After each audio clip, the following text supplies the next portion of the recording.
남겨놓고 있는데요. 마지막으로 발표를 해주실 회사를 소개해 올리도록 하겠습니다. 뉴코 에드윈드의 장민우 대표님께서는 무대 위로 등단을 부탁드리겠습니다. 함께하시는 뉴코 에드윈드는 세계 최고의 배달 문화를 수출하는 글로벌 기업인데요. 실시간 광고 송출이 가능한 IoT 오토바이 배달통 사업을 진행하고 있습니다. 그럼 발표 진행해 보도록 하겠습니다.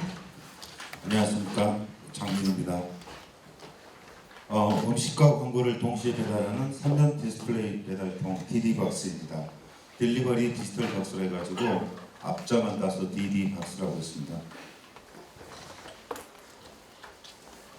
배달 시장은 한국을 비롯해서 전 세계에 급증하고 있습니다. 그리고 그 배달 시장 자체가 외주화가 되면서 직접 고용은 줄어들고 배달 대행 회사를 사용하는 것이 일반화된 추세가 되고 있습니다.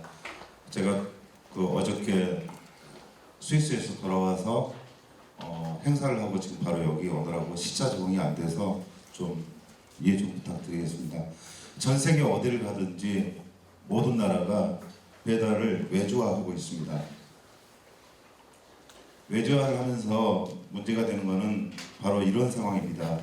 국내와 해외의 상황을 좀 보여드렸는데 위에 보면은 이제 국내 배민라이더스, 부릉, 바로고 또 밑에는 얼러머나, 메이트원, 딜리버리 이런 회사들인데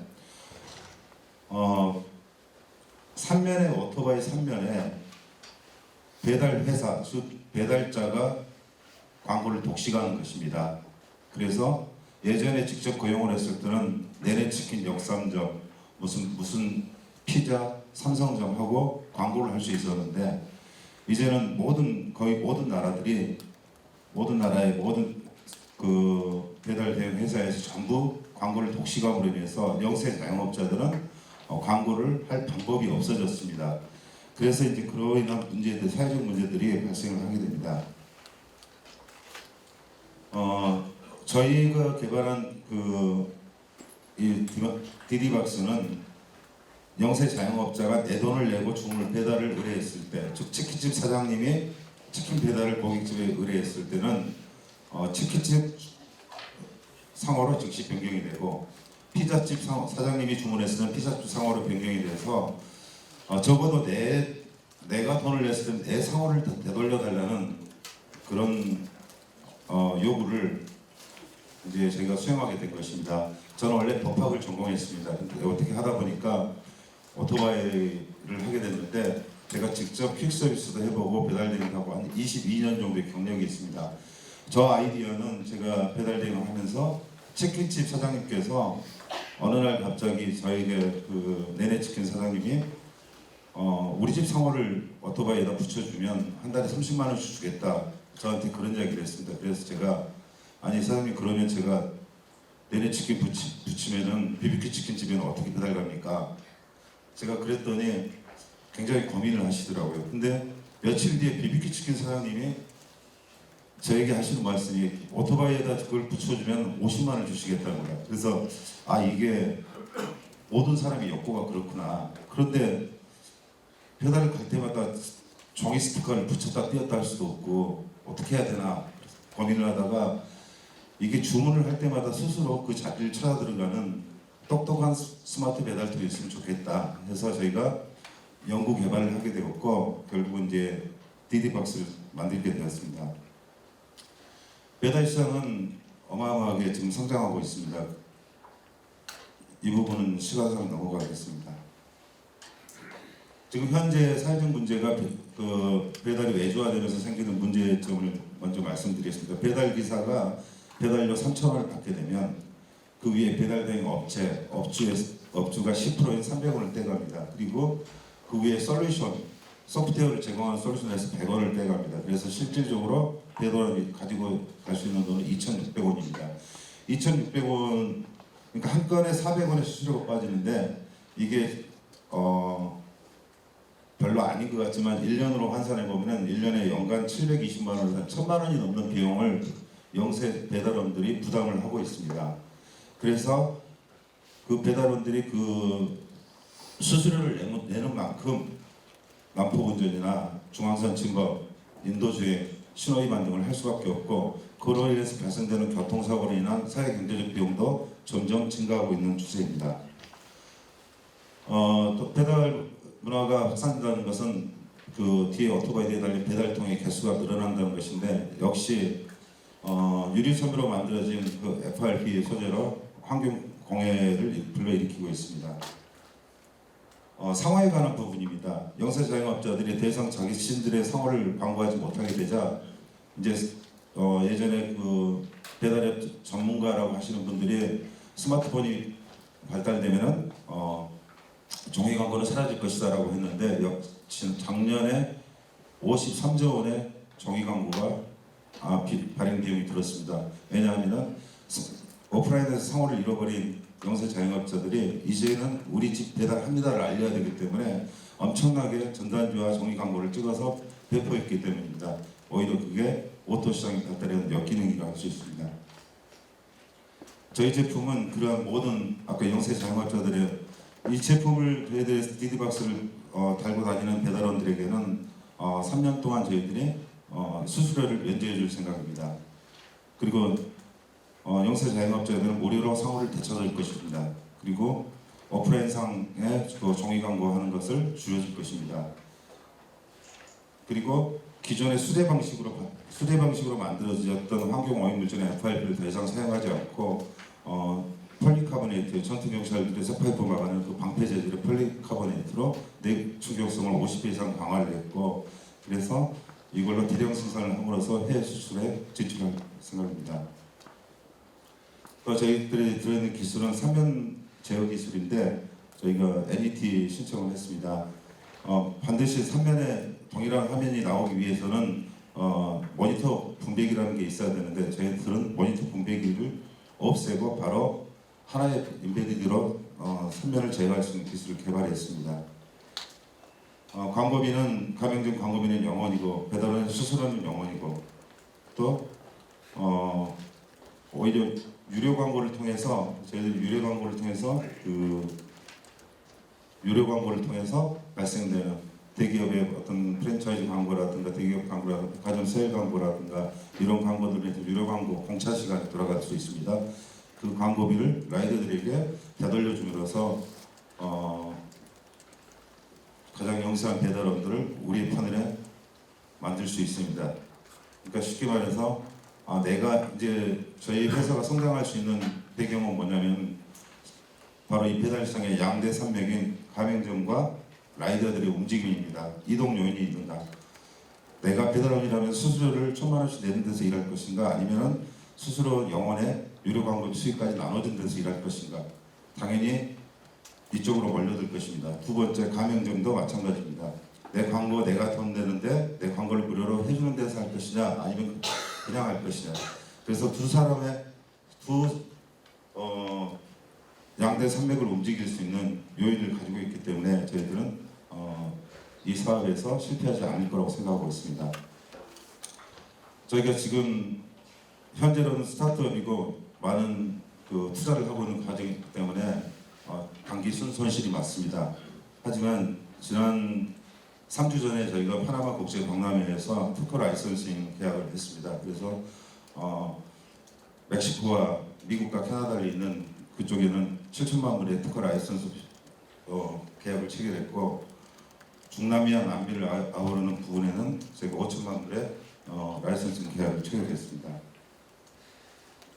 결국은 대한민국뿐만이 아니라 한국 분들이 좀 오해하고 계시는 부분들이 한국만 배달 문화가 있는 줄 아는데 전혀 그렇지가 않습니다.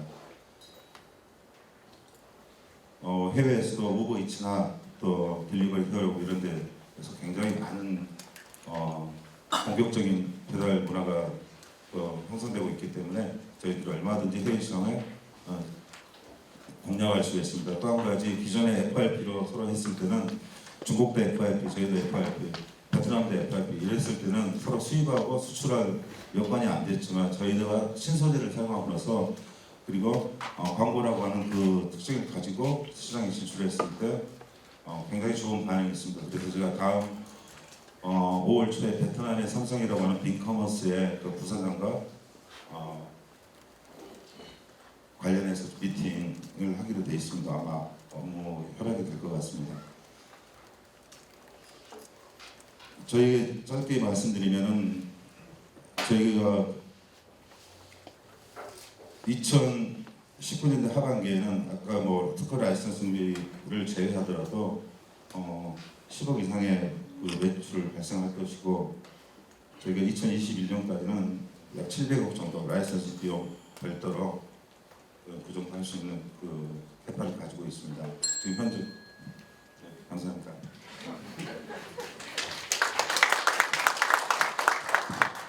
네, 감사합니다. 역시나 질의응답 시간으로 이어가 보도록 하겠습니다. 심사위원님께 마이크 전달해 드렸습니다. 네, 대표님 그 말씀해 주신 거 잘 들어보고요.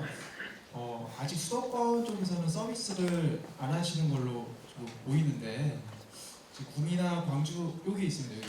네, 대표님. 아 예. 예. 구미나 광주 지역에서 수도권으로 진출을 하시려고 하면 기존에 이제 구름이나 이제 바로보라는 사실 기본 이제 좀 굵직한 사업자들이 있잖아요. 그 사업자들을 어쨌거나 조금 경쟁사로 봤을 때 좀 어떻게 보면은 지금 수수료에 있어서 이제 가격 정책의 차이가 약간 두드러지게 보이긴 하는데 일단 그 두 사업체가 워낙 자리 굳건하게 잡힌 상황에서 그 수수료 하나 정책만으로 조금 진입하기 쉽지 않아 보이는데 혹시 다른 또 차별화된 뭐 서비스가 있는지 제가 22년 동안 퀵서비스하고 배달 대행을 해본 결과 여기 배달원들 없으시죠? 배달원들 우리 없습니다. 10원만 써도 움직입니다. 재작년에 광주에 처음으로 부릉이 진출을 했는데 수수료가 400원이었는데 300원으로 100원을 낮춰주니까 불과 6개월 만에 광주의 기사의 60%를 뺏어갔습니다. 배달원들은 처자식을 먹여 살려야 되기 때문에 100원, 200원 저희들이 생각할 때는 아무것도 아니어도 그렇게 저희가 생각할 만큼 뭐 의리가 있거나 그렇지 않습니다. 돈을 따라서 움직입니다. 그것은 여기서 수수료 전액 무료라는 것은 1년에 1,000만 원 이상의 실질 소득이 증가한다는 뜻이고 거기다 저희가 말한 아까 유료 광고를 통해서 수입을 나눠준다는 것은 플러스 알파가 되기 때문에 움직이지 않을 요인이 없습니다. 추가로 하나 더 여쭤보면은 이제 배달 플랫폼도 그렇고 배달을 하는 플랫폼도 그렇고 거기에 이제 수직 계열로 해가지고 어떻게 보면 배달 대행하는 플랫폼도 그렇고 이게 수직 계열화라고 해야 될까요? 아니면 사업적 연계가 좀 두터워지면서 IT 시스템적으로 좀 원스톱으로 가는 경향이 좀 있는 것 같더라고요. 그래서 들어보면은 좀 뭐라고 해야 되지?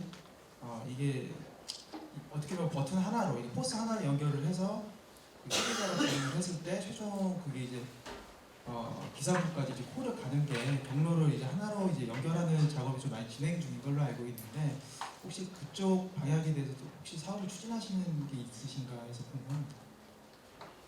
저희도 그런 부분을 이미 연구소에서 지금 출시만 전인지 전부 준비를 해놨습니다. 해놨고 또 저희들이 아까 유료 광고를 말씀드린 유료 광고 폭이 꼭 백화점이나 뭐 그런 데뿐만이 아니고 정부 기관도 제가 역시 저희들의 광고 커스터머가 될 수 있습니다. 공개수배, 목격자 찾기, 실종자 미아 찾기, 기타 뭐 1월은 부가세 납부의 달, 2월은 연말정산의 달 이런 공공공익 정보를 전달할 수 있습니다. 그래서 난폭운전자, 도로의 무법자라고 생각했던 그 배달원들이 공공공익 정보에 전달한 메신저로 탈각할 수 있고 또 충분한 수익이 보장된다면 굳이 목숨을 걸고 교통사고를 불러일으킬 정도로 난폭운전을 하지 않게 되는 사회적 문제까지 같이 해결할 수 있게 됩니다. 네, 답변 감사합니다. 네, 심사위원님 질문 더 이상 없으시면 이번에는 심플로우를 통해 들어온 질문을 스크린 화면을 통해서 만나보도록 하겠습니다. 사업 내용이 너무 한 분야에 집중된 것 같은데 다른 사업 계획이나 디디박스를 응용한 다른 사업 아이템이 있으신지요? 네, 있습니다. 지금 제 앞에 모니터가 있는데 이 모니터는 한 300칸델라 많이 높으면 약 350칸델라 정도 됩니다. 근데 이걸 가지고 옥 외로 나가면 햇볕 때문에 전혀 보이지가 않습니다. 저희 디디박스도 처음에 저희가 2013년부터 연구했는데 사실 5년은 그 전기아와 싸움이었습니다. 저희들이 TTA에서 인증을 받았는데 저희의 제품은 디스플레이는 그 휘도가 약 1200 칸델라가 나옵니다. 이것보다도 약 3,900배가 나옵니다. 더 높이 나오고 대신 전력은 훨씬 적게 먹습니다. 저희는 TTA 공인인증서로 저희가 확인해 드릴 수 있습니다. 그래서 주간에, 야간에는 다 보이겠지만 주간 신성을 높이기 위해서 어쩔 수 없이 저희들이 저전력 보이도 제품을 만들어야겠다고 만든 게 아니고 DD박스를 만들다 보니까 안 보여서 하다 보니까 그런 신기술을 저희들이 개발하게 됐는데 이걸 앞으로 사무용이나 업무용 혹은 가정용, PC방용 또 5개 광고용으로 전 세계적으로 별도로 이 디스플레이 수출도 가능할 것으로 생각합니다. 네, 감사합니다. 질문 하나만 더 확인을 해보도록 하겠습니다. 사업 아이디어가 굉장히 좋습니다. 시장 규모가 적은 국내보다는 해외 시장 개척 계획은 없으신지요? 라는 질문입니다. 네, 해외 시장은 제가 이번에 스위스 갔는데 너무 열심히 하다 보니까 구두 밑창이 빠졌습니다. 그래서 스위스에서 사고 신고 왔습니다. 중국도 다녀왔고 또 일본 바이어도 다음 달에 들어오기로 했습니다. 근데 해외에서 반응은 더 뜨겁습니다.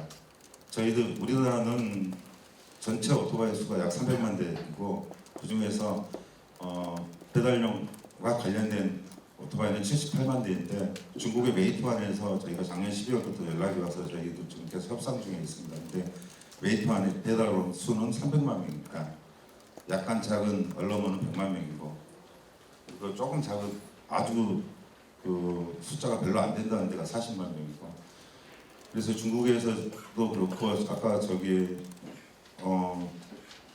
부릉도 말씀하셨는데 부릉에서도 저희들한테 연락이 왔는데 저희들이 지금 추구하는 것은 돈을 벌되 상생과 나눔이라는 누구도 손해보지 않고 이익을 함께 공유할 수 있는 그런 기업의 핵심 가치를 지켜나가는 범위 내에서 얼마든지 충분히 돈을 벌 수 있다. 그렇기 때문에 메이트완에서 저희들에게 단순한 수출을 의뢰했을 때 저희들이 수출을 거부를 했습니다. 왜냐하면 이 사람들의 생각이 가맹점의 광고를 바꿔준다는 조건으로 또 광고비를 받으려고 하는 그런 마인드를 가지고 있었습니다.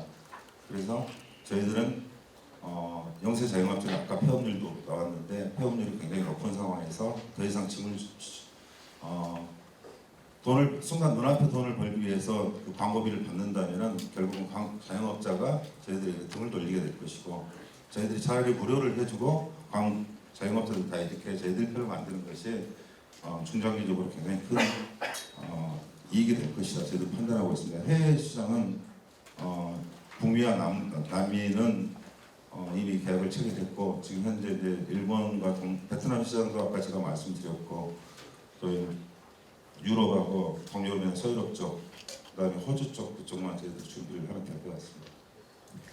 네, 감사합니다. 질의응답은 시간 관계상 여기까지 진행하도록 하겠습니다. 발표에 수고해주신 우리 장민우 대표님께 여러분 다시 한번 큰 박수